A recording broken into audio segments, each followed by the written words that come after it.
Hey there, Greymains. In this video, I'm going to show you how you can get the Baltheon Armor Set in Crimson Desert. Now over here in Hernan, you are going to approach Rhett right over here and then open up his shop.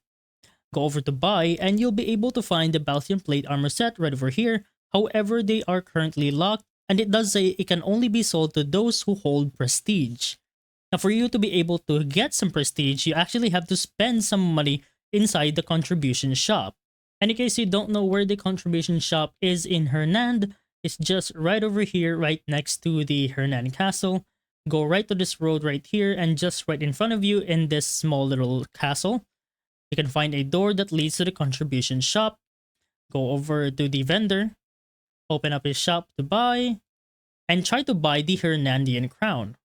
Just try to confirm it, and there you go. You've spent about 70 contribution points. And then go back over to Rhett, and you should be able to buy the armor set on Rhett right now. Go for the buy. And as you can see, it's no longer locked out from any purchasing.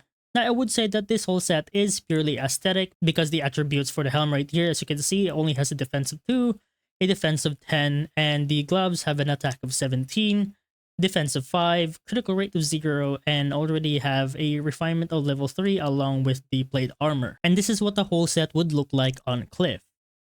And that's pretty much about it on how to get the Baltheon Armor Set in Crimson Desert.